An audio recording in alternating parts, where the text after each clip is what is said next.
Morning. Good morning. Thank you for joining this session. I'm Chengwei, and this session is co-organized by Christina, Fang at NYU and myself from ESMT Berlin.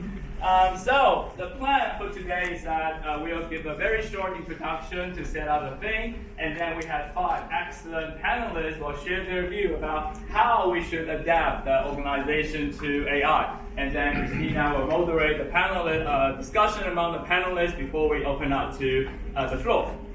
So let's start with some examples to set up the thing. How should we consider the implication that AI bring in the organization? And obviously there will be some positive implication, right? So think about, well, AI probably will compel future managers and organizations, well, in some way, to become more human, right? And one interesting analogy is probably the introduction of ABM. It actually enriched the job of bank teller, and actually bank have more branches set up and hiring more bank tellers. And obviously, or no doubt, a lot of jobs we know today will be gone, replaced by AI. But the future job and the future organization may become more meaningful as a result as well. So that's the positive. And obviously the transition will be pretty difficult to deal with, so that will be something we're going to discuss today as well. But obviously AI will create some undesirable consequence to organization, isn't it? So AI may create, well, future disaster like unimaginable to us. You can link to the normal accident theory and some of the disasters we saw, like the flash crashes, and also this type of car outage that just happened in New York and also in London or England. That can be a good example. And the key thing is that managers probably need to avoid this illusion from day-to-day experience that AI is error-free. Yeah, probably will eliminate a lot of error, but also introduce this hidden complexity that is exactly the basis of this normal accidents. And then, of course, AI may create some of this tension, right? So you can say AI is probably only as smart as the data is fed. And the left-hand side, we have an interesting example. This Microsoft introduced this chatbot, right, on Twitter in 2016. You had to shut it down within 6 hours. Why? Because this algorithm learned from all this conversation with real-world user and suddenly became a racist. Deny the Holocaust, and they have to shut it down. And on the right-hand side, it kind of suggests that, well, the garbage in, garbage out process probably will happening the era of AI as well. In the sense that if the data is not clean but polluted, reflected decades of social injustice, discrimination, then of course the prediction will reflect all these biases we have. And the example from Amazon probably is pretty good. It had to ditch this AI recruitment rule because they overfavor male applicants.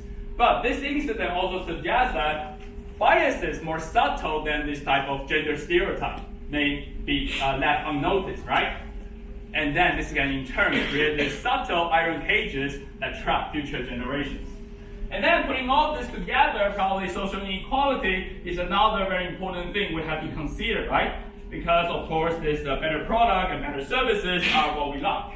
But in the era of AI, it was increasingly concentrated on these few firms that own all this data, right? Then this can create this, we call it, fewer get richer process. So movies like The Matrix, like a machine control human, this type of scenario, if you link to this phenomenon, probably is not so likely. What is more likely is probably an enhanced version of the winner takes all society. A few elites or organizations control all the data in the machine, and in turn, control the rest of us. And then we have to think about that carefully, that implication, right? And when Christina and I discuss some of this question, obviously we do not have answers. What do? We invite thought leaders in our field and try to ask them how we should address this important question and adapt the organization to AI. And we have Phanish, Zur, Zur, and Sidney will address this question from different aspects. And without further ado, we will have the first panelist, Phanish, to share your view. I'm assuming the order is an increasing order of attractiveness. Thank you. So I'm not going to take up too much time. I'm actually here to hear the rest of the panelists, to be honest. I have just a few things to say about how, in my view, algorithms and organizations interact. And the way this session is set up, the title puts in an adversarial flavor to it by calling it machines versus humans. So what I intend to do is give you a very quick sense of some ways I think about the interaction, but also point out where there is scope for tension. So firstly, it's very clear that you can think about AI as a tool for organizational design. Right? This is becoming very standard now. We use algorithms to make predictions on who to hire. Chengwei just alluded to them. We use them for making predictions on who's likely to quit. We're also beginning to use them for link prediction in networks. So you're beginning to see interaction structures in organizations being designed by these kind of algorithms. So use of tools, of course, is very normal. This is what we've been doing for a long time. It's also not surprising that the user of a tool may not understand the tool. It is surprising when the maker of the tool does not understand it, right? And that is often the case with some of the algorithms that we are now seeing, particularly of the deep learning variety.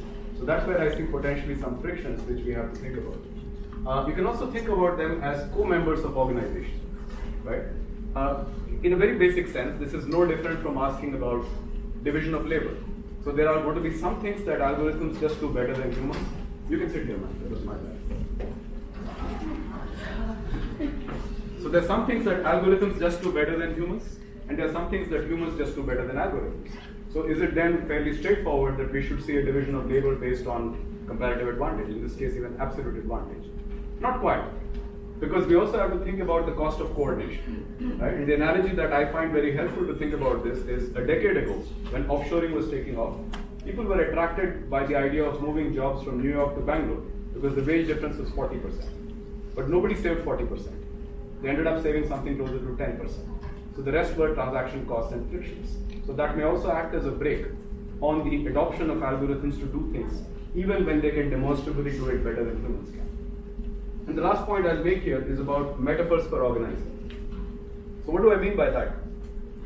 For me, at least, as somebody who studies organization design, often using models, one of the most inspiring things from the current wave of research in AI, largely around deep learning, is it instantiates the notion of intelligence at the system level through the aggregation of fairly moronic lower level entities. Right? That's basically the process. Now, if you're not too immodest, this is how organizations work too. Right? So organizations produce very adaptive, very smart behavior without necessarily requiring the agents inside them to be supermen or superwomen. Right? So this kind of movement from relatively low-tech thinking to, in the aggregate, very complex adaptive behavior, that's what makes organizations marvelous, not miracles. They're very profound in how they work. And I see a lot one can do in thinking in that metaphor about organization design. The problem, of course, is that, like all metaphors, they have a self-confirming property. So if we adopt that way of thinking about organizations, clearly there are other aspects of culture, of human interaction, which will fall by the wayside. So for each of these developments, I clearly see the promise, but I can also see some potential pitfalls. Thank you. I will say one more thing before I go. There's a workshop in ISB in December 13th and 14th on the topic of AI and strategy. If you are interested, please send us a proposal.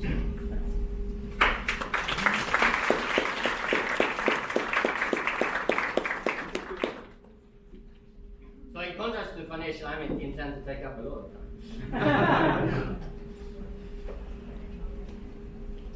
Okay, so bounded rationality has been a cornerstone of a lot of theorizing. And we have used that to understand biases and to some extent injustices, okay? So differences between people who actually have the same expected performance or rise because evaluations are imperfect. We also used it to understand differences between organizations with the idea that if everyone was perfect, we couldn't explain differences in performance. Okay? So now, however, are we getting less boundary rationality because organizations are getting more rational? Okay? Now, we may question that if that's happened, but my message would be that if they're getting more rational, we still get these biases or asymmetries, if you want. We can quibble about the words. So it turns out that while management scholars have been busy exploring boundary rationality, psychologists have been busy actually exploring rational models, okay, and what the implications of those. And my inspiration is also very much Jim March and his work. And his work was actually not inspired by ideas of individual cognition that was biased, okay? He simulated these learning processes and how they generated patterns, okay? Although that they were sensible learning processes where he created these biases or asymmetries. So I want to mention how this can happen and what the implications are. So suppose we do move closer to an perfect inference, okay? So your belief is truly the Bayesian update, okay? Does that mean we get less bias? No, actually we get a variety of biases. So it happens that a lot of stuff I've been doing have been about this topic. So finally, there's some current topic in, so my work has finally become relevant. I never thought about that. So let me give you first a very simple, this is a little bit models here I'll show. It's extremely simple though. So, there is this finding experimentally that people underestimate variability. They see things more regular than it is. Turns out that in one version, you will get that even if you have a completely rational system. So here's a toy version. So this, you can get outcomes between 0 and 3. This distribution, you only get 1 or 2, so it's lower variability. Here you get more variability, okay? Now, so suppose you draw an outcome, you only observe one outcome, and then you have to guess, is it high variability or low variability? Now, they are truly equally likely, and you know that, okay? But what will you guess if you're rational? You will guess, which one will you guess? If we average over all possible outcomes, you will guess low variability 75% of the time. Why? Because whenever you're getting 1 or 2, you should guess low variability because that's more likely then, okay? And when are you getting 1 and 2? You're getting 1 and 2 if this model is truly the case, that is 50%, then you're always getting it, okay? If this model is true, you're getting it half of the time. So that's how we come up with 75%. Now what's going on here then? This is entirely rational inference, okay? And a perfect machine learning system would produce these inferences. It's still biased, although perhaps you don't like that word. You want to reserve that for irrational. So let's say it's asymmetric, okay? And why does it happen? It's unbiased on average across all realizations.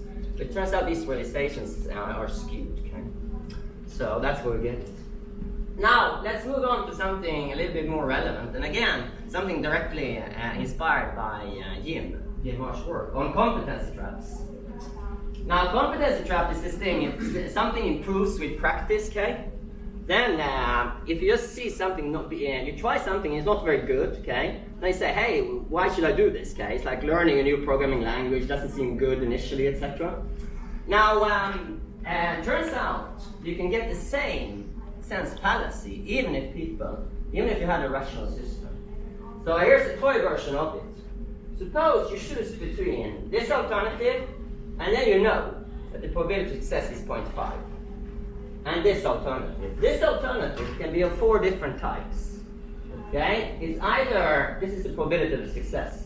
It's either good all the time or bad all the time. This is how the probability changes over depending on how number of times you try it. Okay?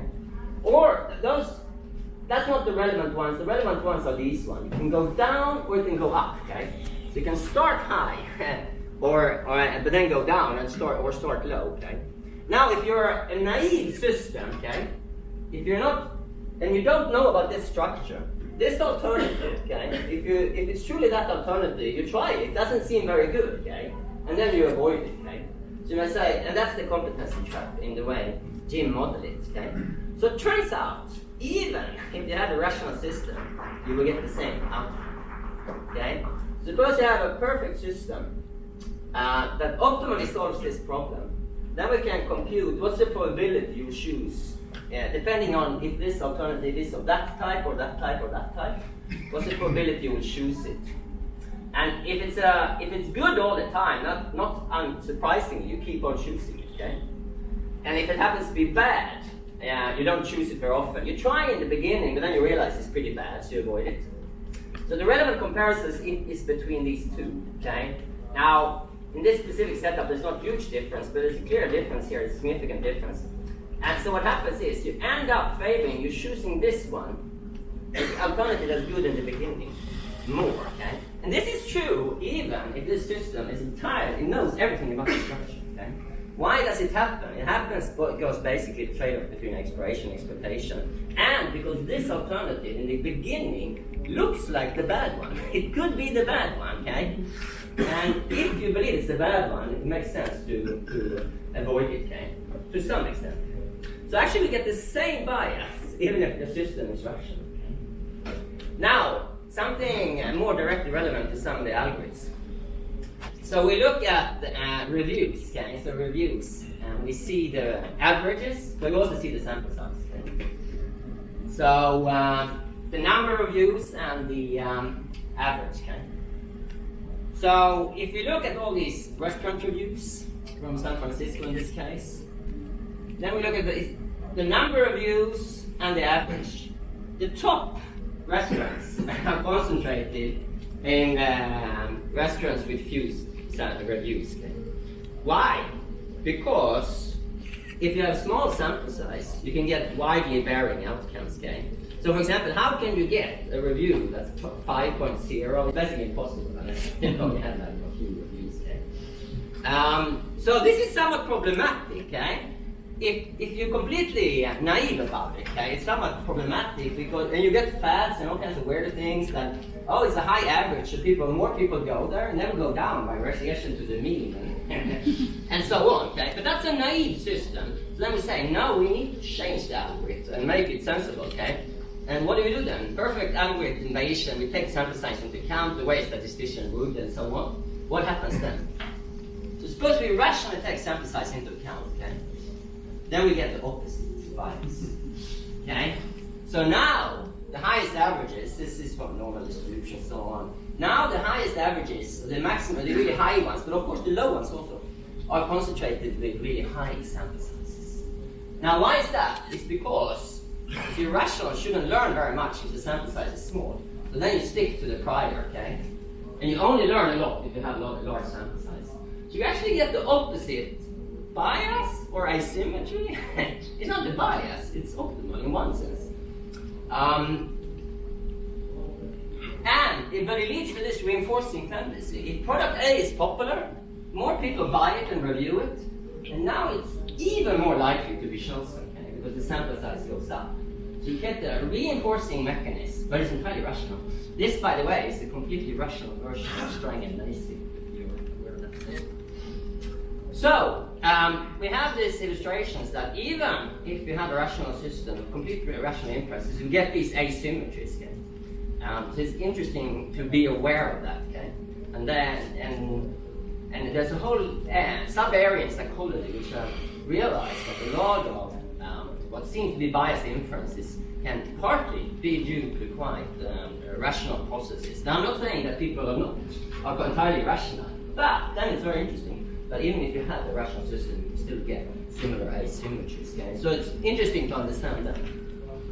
I need to add though, and it's really interesting that if in practical implementations, I had these like simple examples, okay? But in practical implementations, there's no such thing as a perfect rationality, again, because for several different reasons. So first, there's this no free lunch theorem, which is a mathematical version of Hume's problem of induction to some extent. No algorithm is better than random guessing unless you specify what the environment is, okay? Or stated differently, if an algorithm A is better than B in some set of environments, there are equally many environments now, how do you count environments, but nevertheless, there are equally many environments when it's worse, okay? So the only reason an argument is good is because you're making assumptions about the environment. The only way you learn is by generalize. The only way to generalize is by making assumptions. All the learning is in assumptions. Bayesian inference is not possible, okay? It's simply not computable, okay? Over a large set of variables. So all the detailed research in machine learning is on simplifications. The simplifications have implications. What do you simplify? And that leads to very subtle, perhaps, biases then. You have a simplification works, but then it tends to favor some. And even in quite simple models, okay? You do clustering, etc. Clustering is very popular argument. there are multiple equilibria. There's no global, it's not going to converge, okay? So, interestingly, we get this rugged landscape even in these algorithms, okay? So these features imply that we can still get biases, okay? The algorithm can be biased towards a certain group, okay, or against a certain group, just depending on how these assumptions and what equilibria they converge to. And we still get heterogeneity, practically, and basically we can basically never avoid this, okay, because of the impossibility of computation. So that's it. Thanks.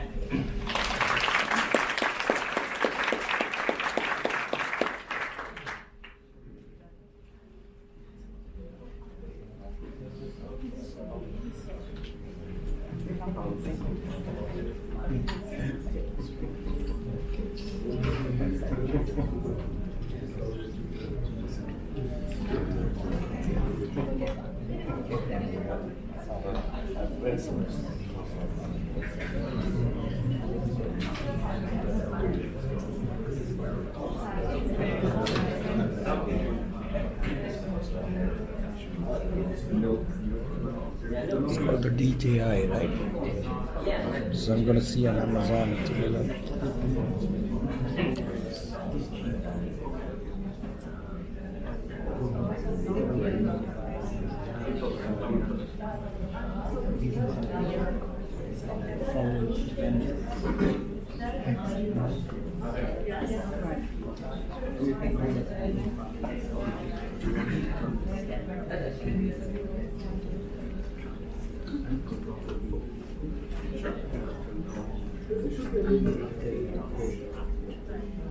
All right, thank you so much for having me. So, my talk will definitely have some overlap with the previous, and just to motivate this topic, we had another problem.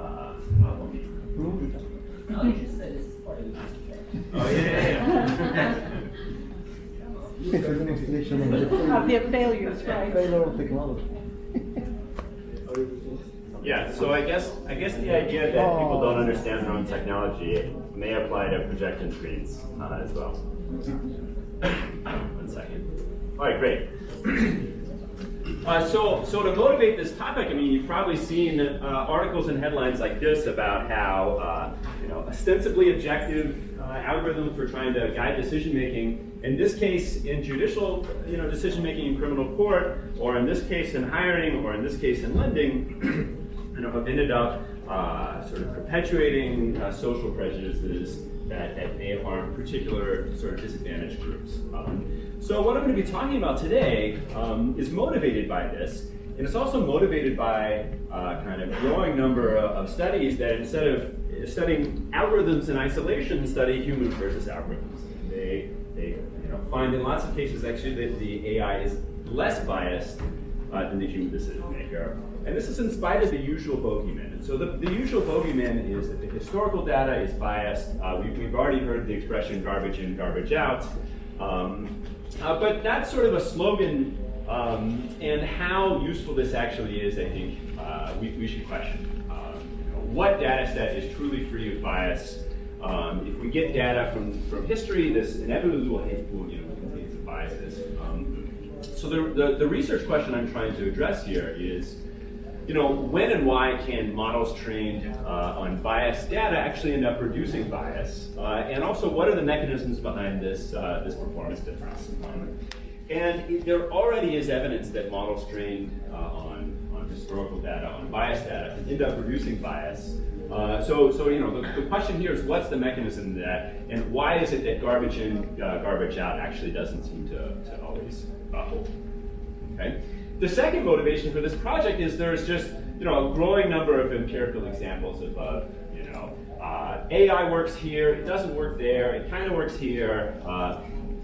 These empirical examples, oftentimes differ in what it actually means to work.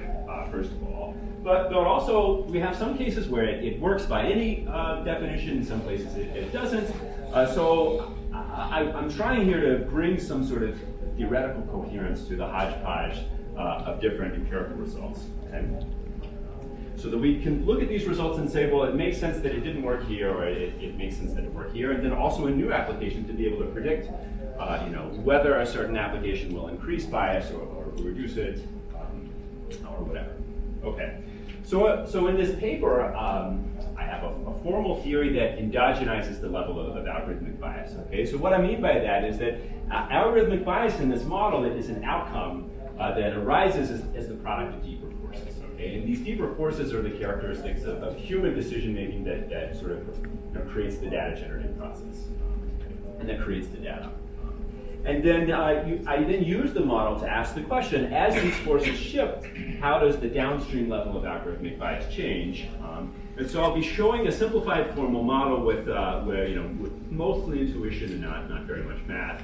And then a field experiment, containing some data that tests some of the, I think, more interesting and maybe counterintuitive aspects of the things that come out of this model. So just to describe a simple machine learning pipeline, in case you haven't seen this before, what happens, that the process I'm modeling here is we have an upstream set of human decision makers.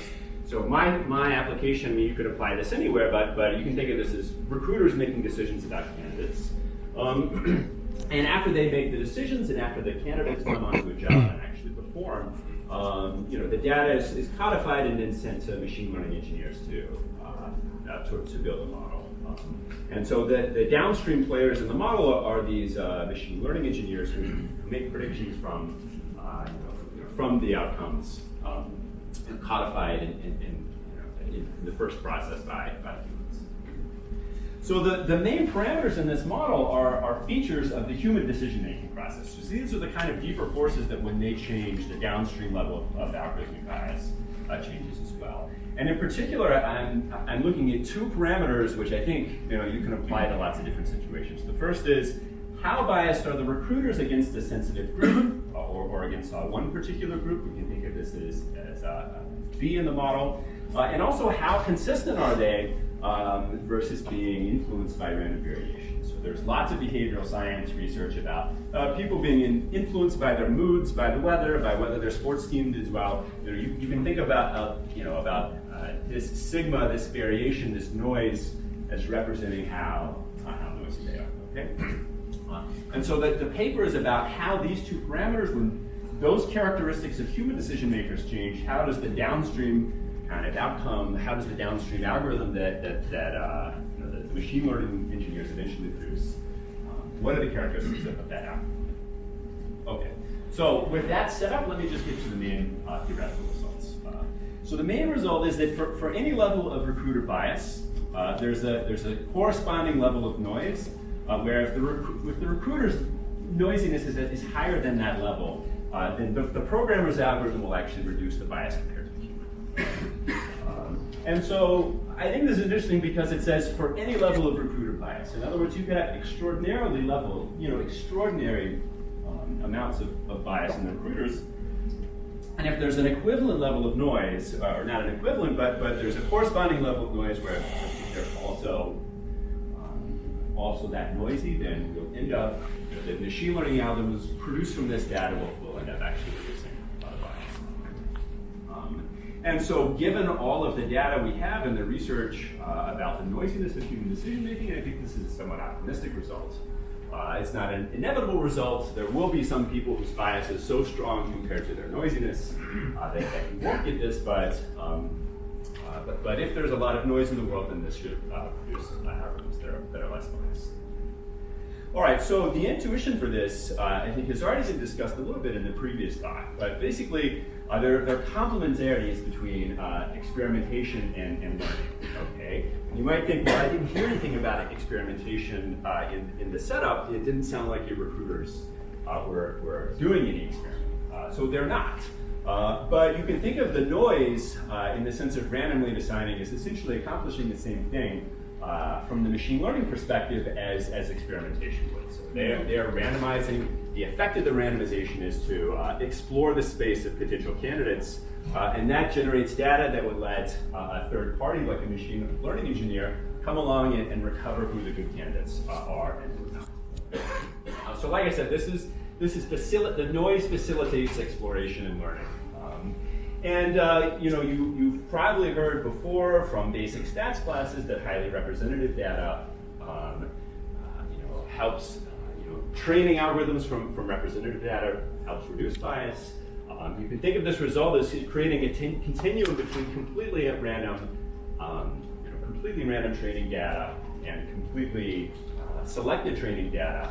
And the intuition here is that it's not just on either sides of that spectrum do you have these results, but along the way as well. So as you go from completely selected to completely random training data, the bias is reduced along that path. Okay, so the ideal noise here is a multi-arm bandit. That would be a much more statistically efficient way of experimenting and learning. But we don't have that here. What's doing the exploration is the sort of mood dependency or inconsistency that makes for good training data. But the main idea and the punchline of this theory is that you still get lots of randomization in exploration without deliberate exploration, just as long as you have highly noisy decision makers, which it appears from lots of other cases that we do. Okay, so we're at business schools, and therefore nothing would be complete without a 2x2. So you can use this to visualize or think about the intuition behind the result. Okay, so bias could either be low or high, noisiness can be either low or high, and if we have low amounts of both, then our machine learning will not affect bias either way. But will probably just make decision making cheaper, so you have this cost improvements only. Okay. If you have really high noise but not very much bias, then there will be an improvement in consistency from using machine learning, but no changes in bias because there wasn't any bias in the training data to begin with. Okay. So what I think is more interesting and the focus of this project is when you have lots of human bias upstream producing the training data from the engineers. And what this says is that algorithmic bias is essentially sample selection bias, which is being caused by lack of exploration or lack of noise in the sort of upstream decision-making process that generates the data. And then here in the bottom right-hand corner is the combination of lots of noisiness and lots of bias, which allows the machine learning to explore the space well enough to decrease the bias. All right. So I think this is important because no data set is perfect. If we are serious about garbage in, garbage out, we will probably throw away all of our data and never do machine learning. And this sort of is intended to give practitioners and scholars a guide to where this will work better or worse. There's lots of papers that show algorithms actually de-bias compared to humans, and the exact mechanism isn't clear. People talk about the sort of the magic of machine learning, and what this model is trying to do is spell in exactly what that magic is. Okay, and the idea is that the missing step or what's enabling the algorithm to actually learn better is this exploration that's being provided by human sensitivity to weather, to mood, to the propensity of people to make different decisions under different circumstances. Okay, so you might wonder, that's a nice sort of math proof, but could this actually happen in the real world? So I'll briefly talk about a field experiment using machine learning in hiring, and if you want to learn more about this, there's a session tomorrow where I'll go into this in a lot more detail. But the essence of the field experiment you can kind of think of like this. The field experiment takes place in a big company that's hiring software engineers, and they kind of used an algorithm and set up an experiment that helped fill out this Venn diagram. So over here you have the human selected candidates. You can think of this, this circle as being the algorithm selected candidates. And the field experiment selected people from this area over here that's not the intersection. And the idea is that the two methods actually agreed on lots of candidates. So the real question, the stuff that's not in your observational data, are these algorithm-only candidates who would have never been selected by the humans. And the question is, how good are they? Were they missed for a reason, or are they actually? Okay. So coming out of this field experiment, it turns out they're not worse. They're actually lots better in lots of ways. They are more likely to pass the interview. They are more productive on the job. They're more likely to accept an offer. actually less likely to negotiate it, which kind of suggests that these candidates were not just being missed by this one group of recruiters, but the wider market as well. And there's also some data about the soft skill dimensions of performance where they outperformed as well. So when we then look at this experiment to try to figure out where these benefits are coming from, you can map all the candidates in the experiment to one of these four boxes. Okay, and so there's low bias against the candidates who are really likely to get picked by the humans. There's high bias against the ones who are low. That's what these P's are for. And this sigma represents how predictable, how noisy those estimates are. Okay, so looking at the results based on these four quadrants, the key quadrant was quadrant 2, and if you look at this column, almost all the results come through column 2, which is the column that's being predicted by the theory. And the column 2, that is the high noise, high bias, these guys are not just more likely to get, they are more likely to get extended an offer, but it's not just because they're more likely to be interviewed. The machine is also, picking them up at a higher. They're much more likely to pass the interview once they're selected. So they pass at about 70% rate. And if you look at the human selections, they only pass at about a 4 or 5% rate. So it's a huge benefit from actually making use of these candidates who the humans had explored but seem to be systematically biased against. Okay. Now you might wonder, what are the characteristics of the candidates in 2? So they are broadly non-traditional in about every single possible way. They had non-traditional majors. They did not go to feeder schools for this company. They were more likely to be women. They were more likely to be people of color. Basically, any measure of non-traditionalness is less than. Okay.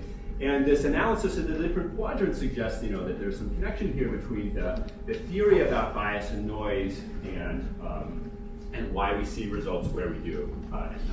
Okay, so I want to briefly bring up what I think the implications of this experiment are for transparency. So transparency is a popular policy solution, and it usually means we should publish the code and the numerical weights of algorithms so that people can inspect that. And I think what comes out of the theory and what comes out of the experiments is just how misleading that notion can be. So here is what transparency in the field experiment would look like. So this weight in the scoring algorithm refers to, what is your increased probability of being selected by the algorithm? And it looks like it's good for referred candidates. It's bad for people who went to elite schools. It's indifferent about whether you have any experience. If you're statistically non-traditional, if you just look at code and weights, it looks like this algorithm is going to be bad. Okay. Now I'm going to show you on the right-hand side what the treatment effect of the algorithm is on these candidates. Okay. And the treatment effects are either statistically 0 or positive for all these different types of candidates, even though they're all over the map. If you inspect, if you inspect the code and weights and whatnot. Okay. So what's going on here is that yes, the algorithm did downweight people by a little bit. If they didn't go to an elite school, they did give people some extra points for being referred. But the humans that are being compared against in this treatment effect were doing that even more to the so that in the end there's actually a 20% 20% higher likelihood of getting hired if you went to a non-elite school if you're being reviewed under the algorithm rather than humans. Okay. So I think this kind of is evidence of how misleading the idea of opening up the black box and starting to try to interpret coefficients can be, and we can. I don't want to use too much of my time, but I think this has implications for the Amazon hiring story that we've already talked a lot about. So basically, that story was all about trying to interpret the left-hand side, and there was no effort to try to examine the right-hand column at all. In addition, there's just not very much data other than a headline in this article And I think we should actually regard it as being quite ambiguous. I'm not sure what it says at all about algorithmic bias, just from the content of that article. In any event, you can this paper is called Bias in Productivity in Human Algorithms. It's on my website. I'd love to talk with you more about it. And thank you very much.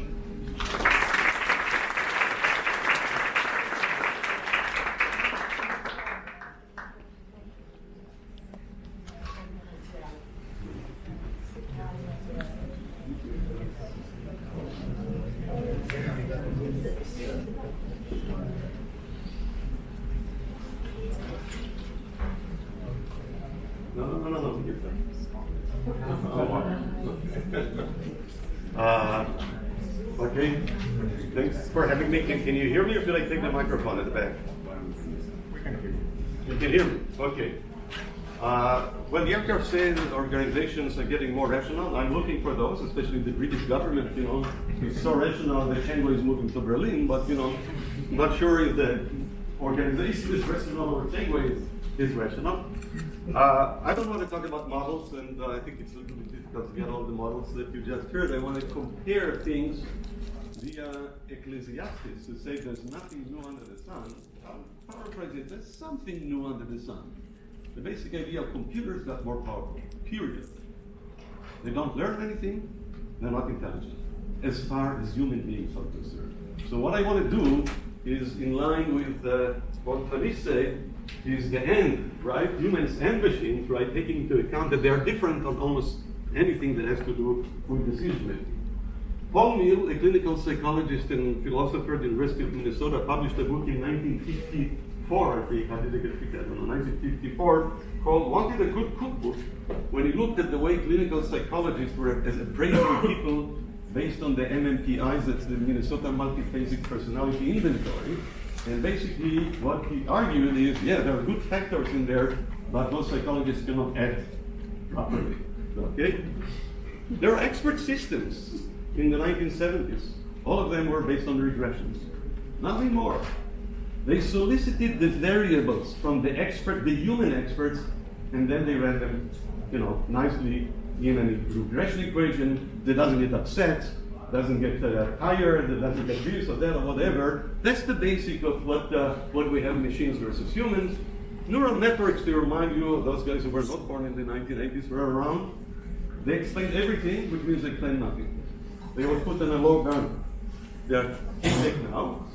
The biggest success of IBM was that 3 professors of computer science with 2 supercomputers beat Gary Kasparov. I'm very impressed. You guys drive cars, right? Do you ever try to run against your car to see who's faster? No, right. We know. The computer is faster. Except the computers think very, very differently. Those of you who have not seen the video on Watson Plays Jeopardy, I highly recommend it. Actually, it changed my teaching, of decision making based on that. And by the way, I'd say I love computers. Don't get me wrong, okay?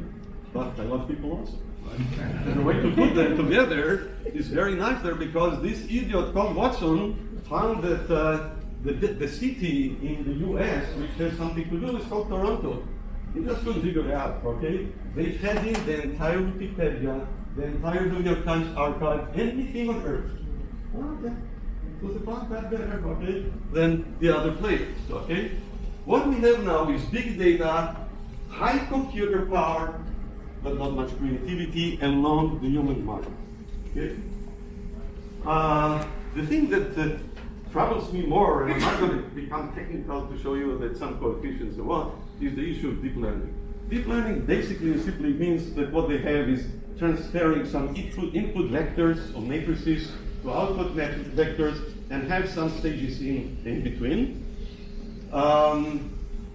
That's good, they make some progress, but I think computers and people think in a very different way. Computers are very linear systems, very logical systems. People are not. People are thinking in an associative manner, and I'll come to 2 examples to illustrate that.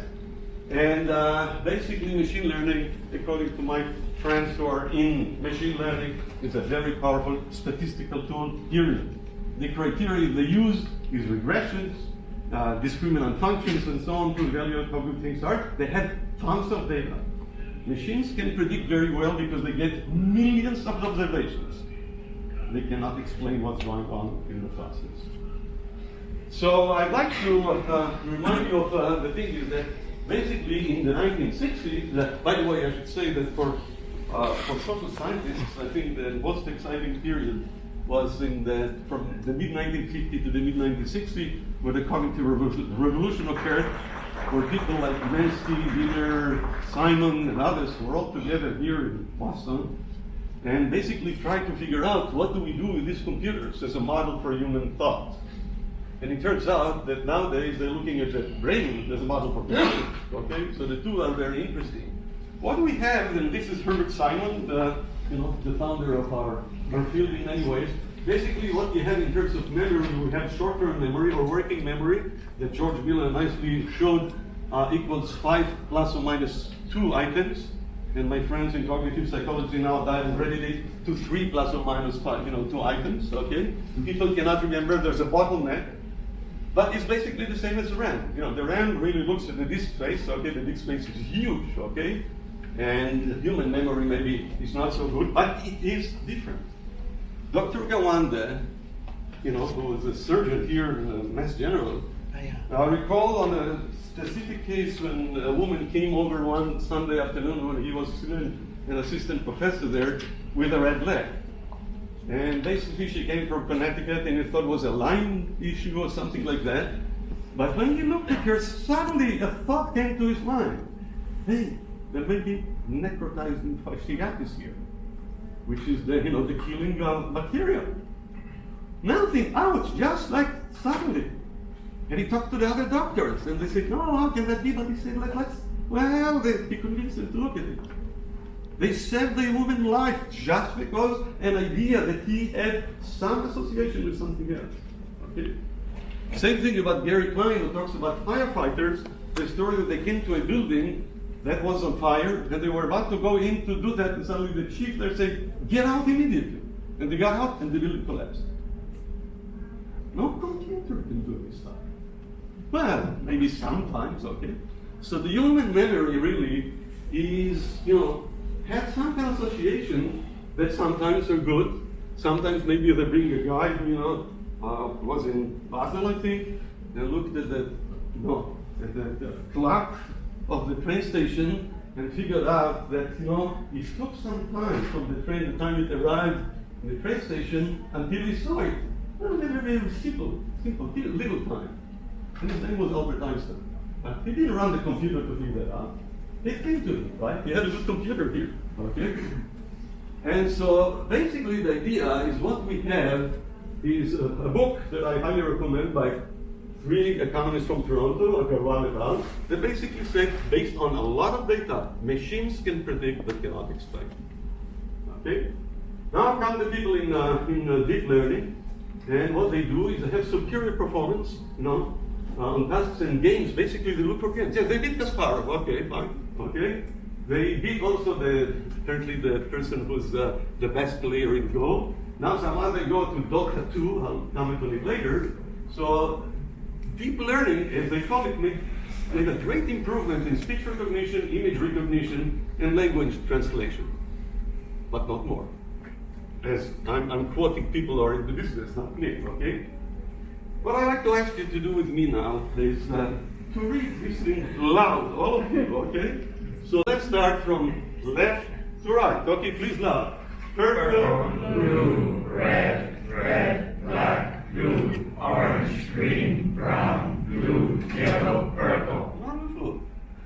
Now read the colors. Okay?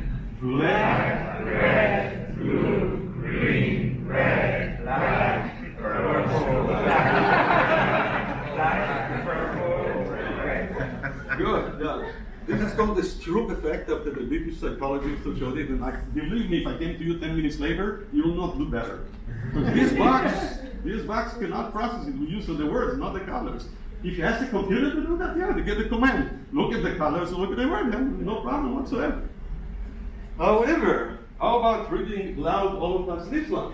Okay? The phenomenal power of you, God. according to your research and your universities, doesn't matter what levels you are. The only important thing is that the first and the last letter is the right place. Still giving our problems. I think okay, there are individual differences with the speed, but the idea is very clear. Any algorithm that look at that goes banana and design. Okay. So basically, one other idea that we get is driverless cars. And Elon Musk, basically say that they're going to be here by the end of 2020. Not here in Boston, not in San Francisco, but in his mind, right? And Anson Malik, who's CEO of May Mobility, said, it will take years, perhaps even a decade or more, to develop driverless cars that could travel anywhere, anytime. What happens is the AI focus is only on cognition. They don't talk about motivation, emotion, preferences, okay? So coming here yesterday, I was trying to get on a train in, Penn Station in New York, and what do you think? It's full of people, somebody is walking ahead of me, then somebody turns to the right, and bumps into a lot of people. How can you do that, right? This happens all the time. Herb Simon, by the way, I'll show you later, he all the time talked about that. The issue is that people have to make decisions very quickly, immediately. And when they do that, a computer, well, now the computer much faster, cannot compete. So here is a picture, a front page from the Hindustan Times of December 6, 2006, when I was there. This is the road from Bandra to the airport of Mumbai. All people in India know that. This is really driverless cars. There's no problem here. This guy with a motorcycle here, there's 5 meters the whole road, and 22 cars in line, whatever. Okay. So far, not many accidents. But those of you who are going to go to Phanish conference in Hyderabad, I can tell you that I was there once. Went to Charminar Market, which is in the middle of Hyderabad. Of course, my wife went shopping all the time because that's what interested her. I was standing on the sidewalk for like an hour, and I was shocked, okay? There were cars going all over, very narrow road, no accident, no problem. The regular Indian family of 5 people on a scooter, right? The big boy, the father, the little boy, the wife, and the little child there, they're riding like that, they sign. Some guy shows up with bottles of water to distribute to the stores, he stop there, okay? Everybody goes around him, buses, whatever, no accident whatsoever. It's all about the flexibility of the drivers. Anybody that knows that if you're going to Gujarat at night, and the road is like 2 yards, then 2 cars come one ahead of the other, it looks like they're going to collide. No, they go up. If you go up to Munnar, as I did, going uphill like that with a bus, and then comes a trailer, and there's holes and whatever, no problem. Okay? So how can a computer try to be, to talk about driverless cars where, by the way, where people and cars are driving? If all of them were driverless cars, not only that I think it will not be a problem, I just don't care. Maybe Elon Musk will start with these guys. Those guys can basically, teach us how to do that. One of the things is the role of the programmer between AI and machine learning. And we tend to forget it. I'd say that the sentence would be, no program is smarter than the person who wrote it. So now they have, all kind of things. Is if the program learns, I don't believe it. I'll show you here a few things from Unix that was put in by programmers Berkeley in the 1970s, and they taught the computer, say, if I had like a left parent for every $1 Congress spent, what would I have? The computer responds, too many, or left parents, okay? A question they ask him, what about God? God doesn't exist. And how would you rate Reagan's incompetence? Unmatched, okay? Because Berkeley, right? Sleep with me? Dead character. That's not the way to approach. Got the light? Don't match. Man, why did you get divorced? Too many arguments, right? Yes. So think about it. I think Bo talked about the fact that the transparency I think the guys themselves in what is called the deep learning don't understand what goes on. And if they don't understand it, how can we believe that's learning? Call it something else, not learning. I think that what we want as educators to understand how the learning process goes. So recently there's something called artificial general intelligence. And $1 billion from Microsoft to AI lab that wants to mimic the brain. That just came up in the New York Times. OpenAI is the name of the company. It builds a system that could beat the world's best player, at the video game Dota 2, use the reinforcement learning and 45,000 years of gameplay. Okay, I'm not impressed by that. Jeffrey Hinton, this year's winner of the Turing Award, said about AGI, it's too big a problem. I'd rather focus on something that you can figure out how you might solve, and then you have it. Why do you need it? Why do you need it? Okay, the brain has something like to the power, 20 to the power of million synapses. Let's understand first of all the brain, before we try to mimic it. Now, machines are running many aspects of our life, not only algorithms, but they run the trains, they run the planes and transportation, weather predictions, and so on. Basically, they are kind of figure out, right? You have trains that run with no other driverless trains or whatever, and this is good. I highly recommend to you to read Simon's article from 1987 in the Academy of Management Executive. By the way, it's interesting. I went on the website of the Academy. They deleted this journal. I would not delete the journal where Simon wrote an article. Okay? It's very, very important. Okay, Simon devoted a lot of years before he passed away to develop the general problem solver, and he gave up. And in that article, what he talks about really is the role of intuition. Now, for Simon, intuition, of course, is intelligent plus a lot of experience. You might know about his example of grandmasters in chess, who I will not repeat the experiment, but basically what he argued in his team that the grandmasters have like 50,000 patterns of chess, and they have a way to retrieve them. Okay. And they say it's intuition, right? And what he says is, and there are examples, nowadays online, where you put like 25 pieces of chess on a board, and a grandmaster will look at it for 10 seconds and will produce 24 of the 25. If they are meaningful, that is, they come from, the championship game in Buenos Aires in 1934 or whatever. That's their specific memory. But if you put all these pieces randomly, they're not better than naive players will produce only 6 of those 25.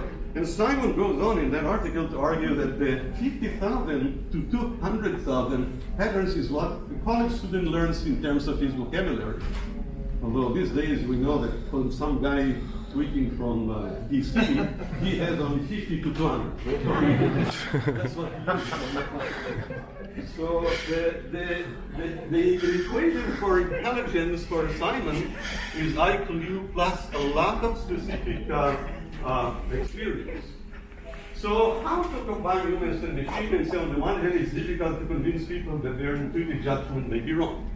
We have an exercise, I think, that is run by several of my colleagues in other universities, in which we do a very simple thing, asking people to predict the GPA of students coming in based on the data, the admission data. And everybody thinks that they can do much better than a simple regression, okay? And when I bring it to try to convince them to show their own regression, not average or whatever, they still don't do it. So how can you convince, I think, people to use machines is not that easy thing, okay? Hillel Einhorn showed about doctors how basically doctors cannot predict, and he did that on 90 years of the Hodgkin's disease, real data from the University of Chicago Hospital. He asked doctors, 3 doctors, to predict the survival time of these patients after they defined 9 variables, or what they called histologies, to predict that. And they were 0, all of them, except the one doctor can predict the opposite. Whoever predicted is going to live longer, live less. But there was one doctor who did much better than all. He was the average doctor, just took the number and divided it by 3. But then when he built the model using the histologies, then predictions were much better. Okay? So the lesson from that is that the experts have really domain knowledge, but they cannot add compared to the computer. Okay? So on the other hand, it's difficult to convince AI enthusiasts that AI is limited. Okay? And the issue is really comparing the human and the machine as to which one is better. And if computers can learn, the credit should go more to the teacher, I think, the programmer rather than to the students. We don't have that evidence. We use the terms machine learning, but everybody that I talk to in terms of those guys about machine learning, not today, they say this is a part of statistical thing, right? Yeah, this is not more, okay?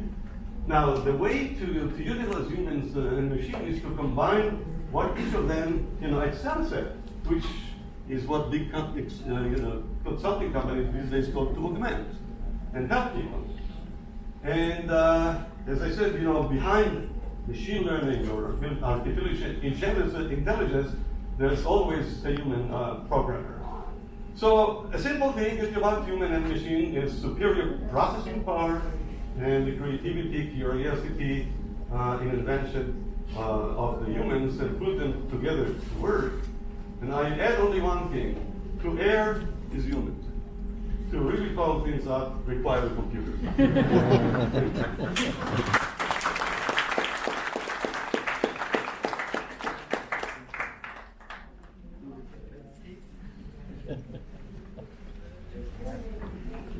That's a very humorous one. Yeah.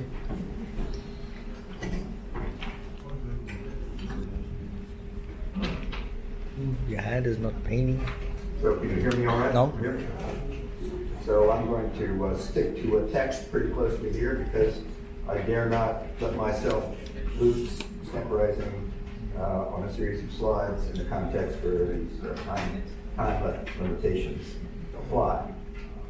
So I'm going to talk about organizations and the future economy and the challenges that the future economy will present. And I will be addressing one of the oldest questions under the heading of machines versus humans, namely the question of what improvements in machines mean for the fates of humans who need to be able to earn a living. So for this purpose, I'm going to interpret AI as including robotics, and together refer to them as think of them and refer to them the contemporary version of what's so long been called automation. And to be on the safe side, let me say that to the extent I have any understanding of this, the economics of this situation at all, it's an understanding that relates primarily to the United States, although I think the lessons of issues are very similar in other advanced countries. Given the current limitations of the time, I'm going to be both telegraphic and conclusory, meaning I'm not going to actually present a real argument, but my pockets are stuffed with compelling citations in case you are tempted to disagree. There's been a lot of discussion and considerable analysis under the heading of automation and jobs. That heading itself is an old one, and the traditional discussion has generally been quite polarized. There are some who see the current situation as a reprise of conflict going all the way back to the Luddites, whose grievance was against labor-saving textile machinery, which they proceeded to break up when they had a chance. Generally, those who think of this situation in terms of reprise of the past seem to think that the modern dislocations will be no worse than the earlier ones, and that it will all work out for the best, at least at the societal level, which is mostly the verdict one would have to give about what has happened in the past, although there's been a great deal of pain for those whose livelihoods were directly impacted along the way, and very little in the way of effective social policy that actually did much to ameliorate that pain. So when we think of it as all worked out all right, well, it didn't actually all work out all right in the past for large groups of people who were adversely affected by changes at the times. So my first point here is going to be to challenge this familiar history-based framing of the current automation phase. First, there's the question of scope. Today, the problem is not about individual machinery inventions or discrete occupational categories that are impacted by particular inventions. The ATM machine, was already referenced today, is one contemporary example of that traditional situation. A particular technological device that's labor saving, and a particular occupation which is impacted by the introduction of that device. So what this is actually about today is a broad set of technological competences extended in a wide and expanding array of more specific capabilities, including analytical capabilities, and that's where the AI and machine learning part that we've heard about today largely fits. That is to say, in this prediction task, as was referred to. The instructive idea about thinking about this situation in terms of the historical background is the idea of a general purpose technology with examples like the steam engine, electric motors, computers, and so on. Arguably, automation today, meaning that AI robotics combination, is the most general GPT that the world has ever seen. A body of understanding that subsumes not only a huge variety of specific applications, but a huge variety of methods as well. So it is perhaps a meta GPT rather than a simple GPT.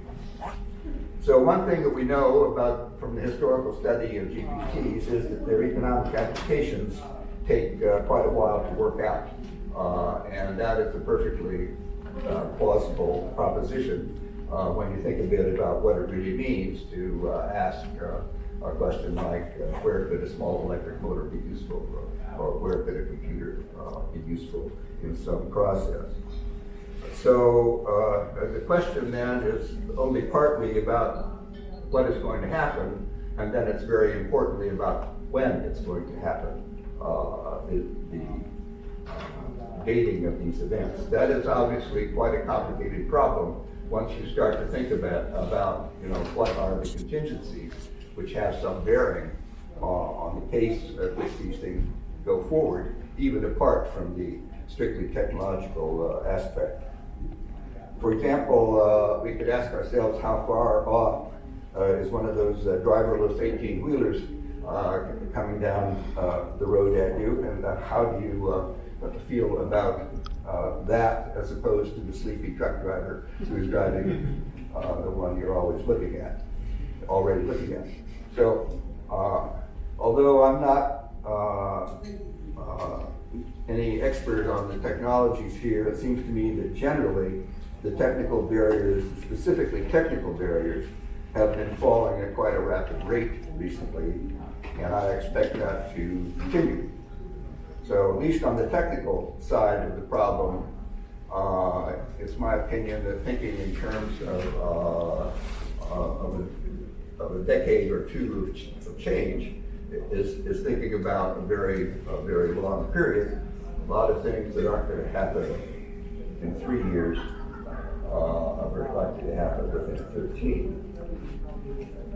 Because of the broad scope of the existing competence, there is, in my view, almost no place for human intelligence to hide for very long. It's easy to see that Zur has quite a different opinion on that question, so we might want to explore it in more depth. So, subject to uncertainties about timing, and of course, very importantly, about the specific economic incentives to address particular problems, because the GPT don't go around addressing some specific problems, one after another. Subject to those kinds of caveats, I think there is little of practical productive value that humans can do that machines can't do and will be unable to do for a multi-decade period of time, as opposed to a few years. So this is the reference. Recall that not so long ago, there were claims about specific things that computers would never do. And in particular, and these were supported in many cases by substantial arguments, I mean, serious arguments offered in the process to support the idea that computers will never do that.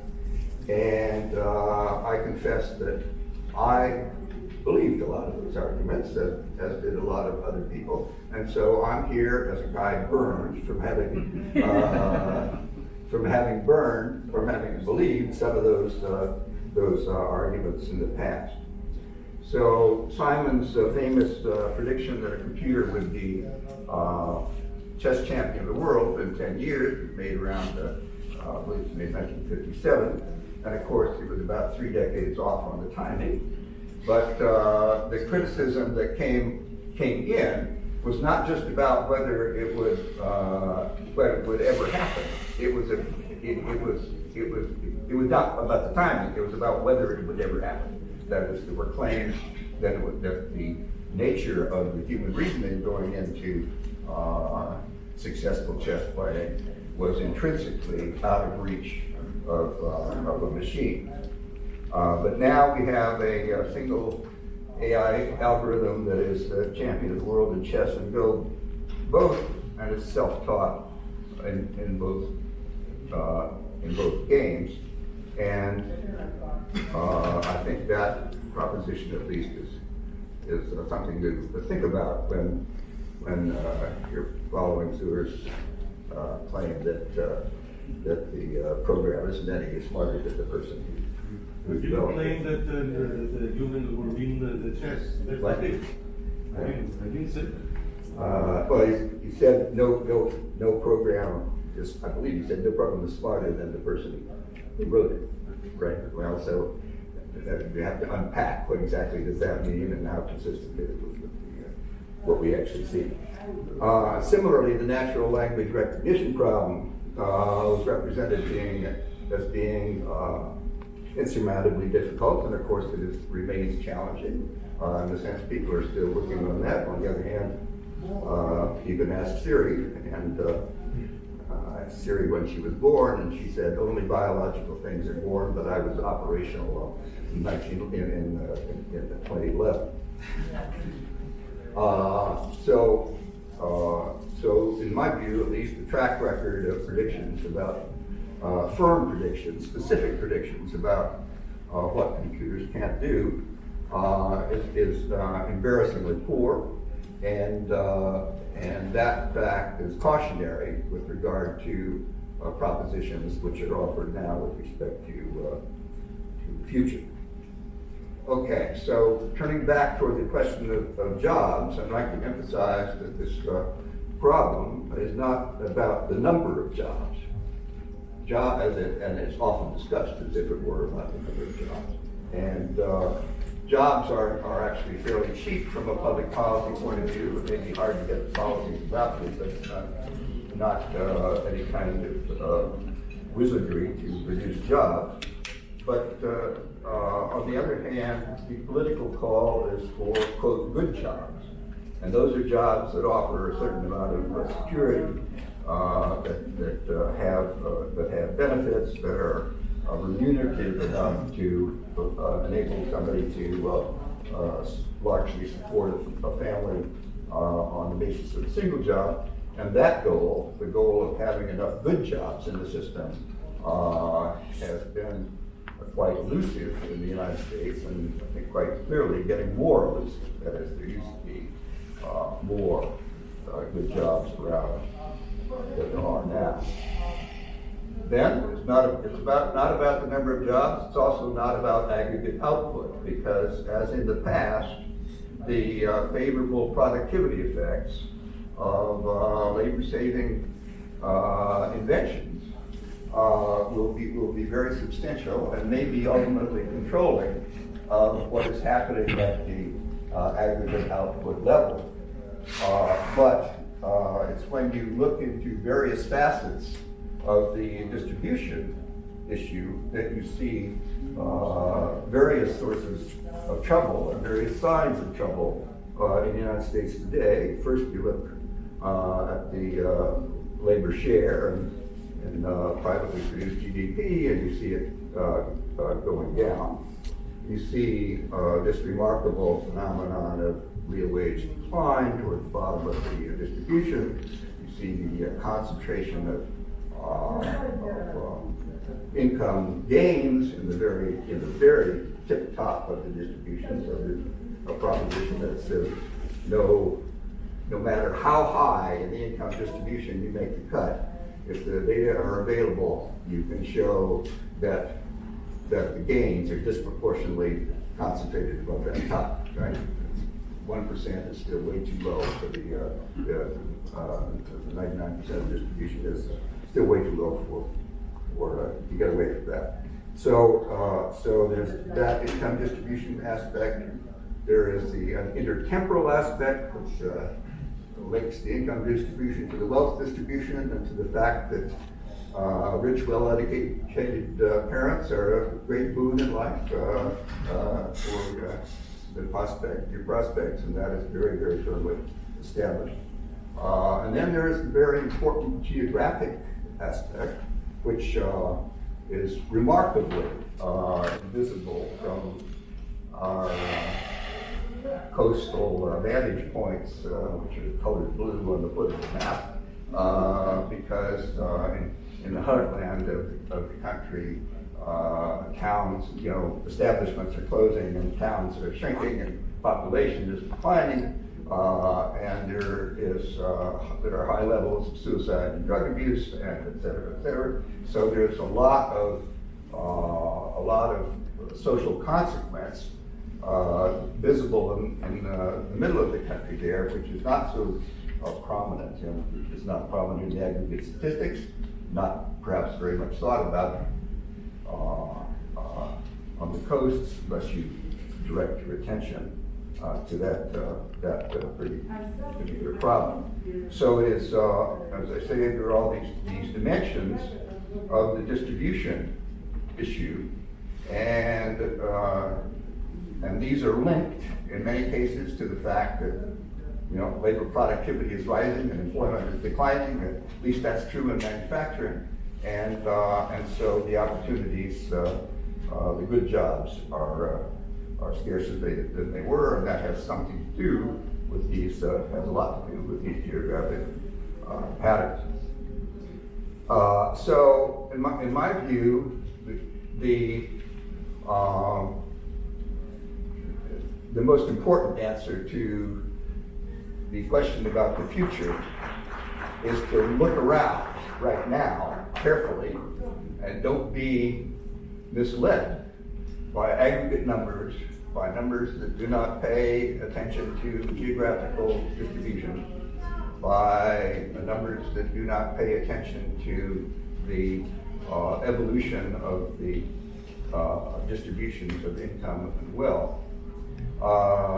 And if you look at the current situation through that lens, I think you will see that it is not a very pretty situation, and that the political consequences, of which we may be more aware, are very prominent, and they are rooted in the distress, the underlying social distress that we already experience. So the question is the availability. Are there policies that would fix that? Undoubtedly, there are policies that would fix that, and there have been for a long time. So there is not much reassurance to be had from the point that the political fix is possible, but not yet forthcoming. So to wind up here, so my view is that this problem, exacerbated by an increasing momentum, I think, in the GPT that we're talking about, this problem will has caused a lot of stress so far, will cause increasing amounts of stress. And down the road, you have to think that probably we will move one way or another, probably slowly, toward institutional arrangements that make markets much less powerful in the determination of labor incomes. And the starkest kind of policy of that general kind is the universal basic income, the mail everybody a check proposal. And but there are other ways, and maybe better ways, to address the problem. But I would think that that is probably coming along with more of the kind of change that we have been talking about. And I must say, I certainly hope it is coming, because I do not think that there really is, in the end, a different way, a different path to have broad sharing of the benefits of the technological change that you're talking about, although you can continue to have the change. But whether you can have broad sharing of that change in the population, given all the determinants, some of which I touched on, I think is very difficult and very doubtful unless we do something to reduce the role of the market in terms of the income distribution. So I don't know whether that's right, but I leave you with that prediction and the thought that there will be a lot more organizational adaptation required in a more cheerful setting, perhaps, if in fact we make these kinds of changes in the institutional arrangements surrounding the determination of labor incomes. Thank you very much. In the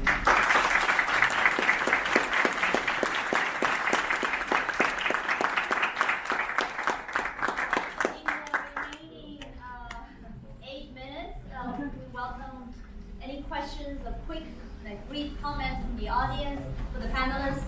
Yeah, please stand up and talk. I have a question for Sid. Can you try to think from an evolutionary perspective what is going to be in terms of AI's future based on the short path what it is really theory?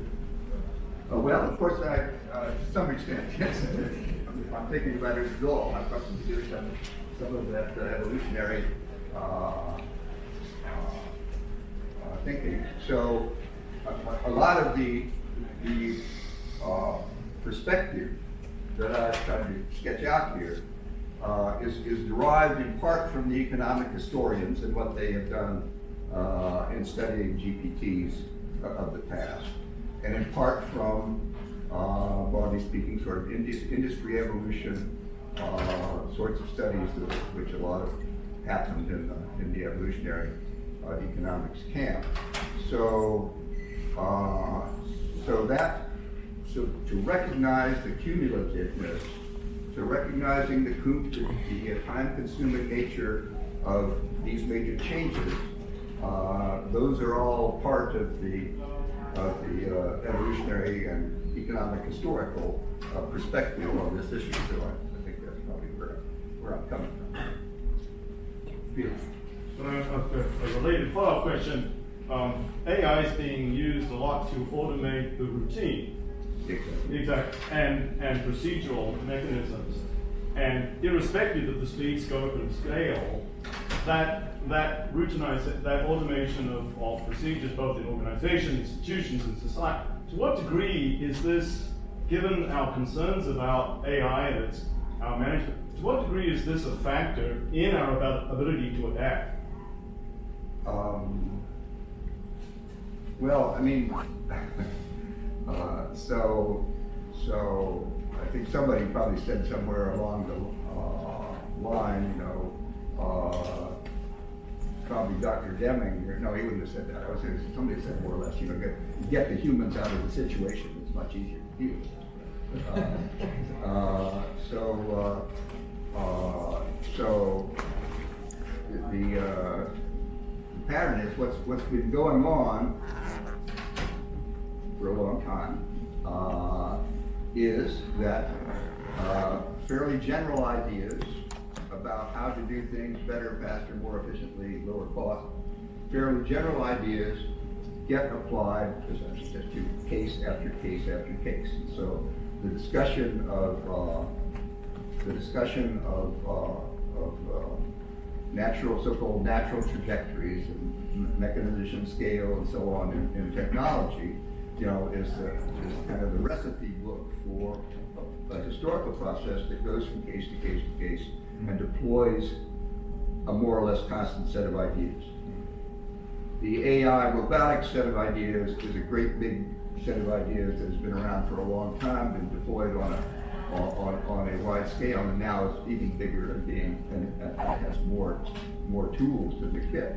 So the routines, you take more and more of the actual process out of the hands of human operators and put them in the hands of the machines to great gains in labor productivity because there aren't any workers left, but raising this question of the scarcity of the skills that were formerly supporting the production.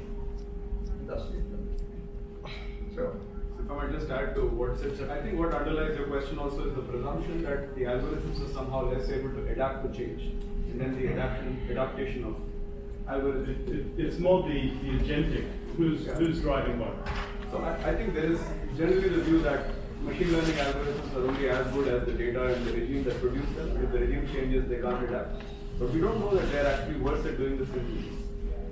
Right? In fact, there is no compelling evidence that that's the case. And there are these recommended systems in online things like Netflix, which are adapting their data all the time. And evidence is actually they do it better than humans. So the fact that you adopt these algorithms may not make organizations less adaptive, it may make them more so. But just to comment on that, I mean, so this also, even if you adapt quickly, if you combine them in a system, maybe they're difficult to understand, and that creates unintended consequences. And to some extent, organizational theory was started to work out that game. And slow humans protect us from the very quick things that can happen if you put these fast algorithms combined. Okay?